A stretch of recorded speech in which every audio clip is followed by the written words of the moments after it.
क्या आपने कभी किसी बोलते हुए सांप की कहानी सुनी है? नहीं, तो आज सुनिए एक ऐसी रहस्यमयी कहानी जहां एक लड़की जंगल में रो रही थी। अचानक झाड़ियों से सरसराहट हुई। एक सांप इंसानी आवाज में बोला, रुको लड़की, डरो मत। उसने कहा, मुझे अपने पल्लू में छुपा लो, वरना सपेरा मुझे मार देगा।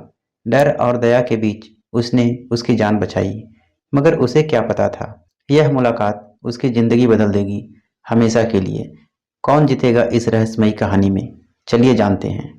एक लड़की घने जंगल में एक पुराने पेड़ के नीचे बैठी थी। उसकी आंखों से आंसू लगातार बह रहे थे, जैसे हर बूंद उसके दिल का दर्द बयां कर रही हो। वह यूं ही नहीं रो रही थी, ऐसा लग रहा था जैसे उसके भीतर कुछ टूट गया हो, कुछ ऐसा जो शायद कभी जुड़ नहीं सकेगा। तभी झाड़ियों से एक सरसराहट सुनाई दी। आलिया ने सिर उठाया।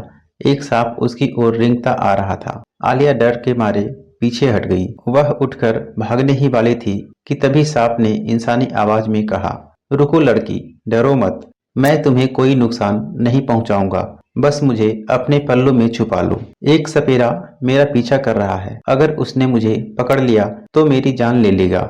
आलिया सन्न रह गई। बोलने वाला सांप यह तो किसी कहानी जैसा था, लेकिन जब उसने देखा कि सच में एक सपेरा उसी दिशा से भागता हुआ आ रहा है, तो उसके भीतर का डर दया में बदल गया। उसने जल्दी से सांप को उठाया और अपने पल्लू में छुपा लिया। थोड़ी देर में सपेरा हाँफते हुए उसके सामने आया और बोला, अरे ओ लड़की, क्या तूने कोई सांप इधर भागते देखा? आलिया ने घबराते हुए सिर हिलाया। नहीं बाबा, मैंने तो कोई सांप नहीं देखा। सपेरा बिना कुछ कहे आगे बढ़ गया। कुछ पल बाद पल्लू के अंदर से सांप बाहर निकला और बोला, धन्यवाद, तुमने मेरी जान बचाई। तुम्हारा यह एहसान मैं कभी नहीं भूलूंगा। लेकिन तुम यहाँ अकेली क्यों हो, और वो भी इस हालत में? तुम तो गर्भवती लगती हो। यह सुनकर आलिया की आंखों में फिर आंसू भर आए। तुम नहीं जानते, उसने कहा, मैंने अपनी ही जिंदगी बर्बाद कर दी, अपनी ही खुशियों का दरवाजा खुद बंद कर लिया। अब इस जंगल में बस खुद को सजा दे रही हूँ। सांप ने धीरे से कहा,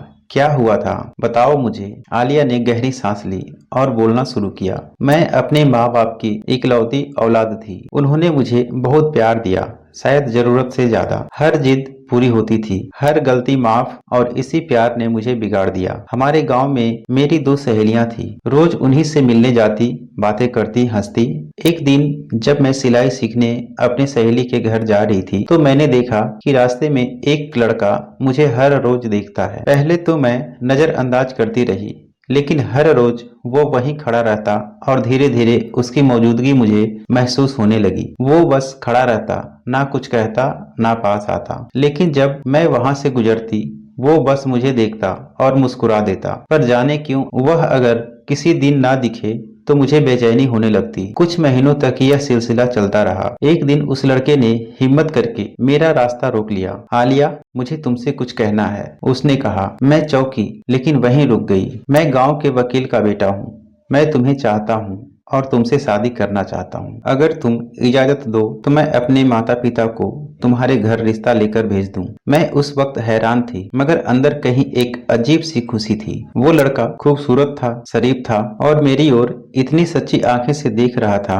कि ना कहना मुश्किल था। मैंने मुस्कुराते हुए कहा, ठीक है, अपने माँ बाप को मेरे घर भेज दो। मुझे यकीन है अब्बा इनकार नहीं करेंगे। उस दिन हम देर तक बातें करते रहे और पहली बार मुझे लगा कि शायद यही प्यार है, वो एहसास जो दिल को हल्का कर देता है। और पहली बार मैं किसी से सच में मोहब्बत करने लगी थी। दोस्तों, इसका अगला भाग जल्द ही आने वाला है।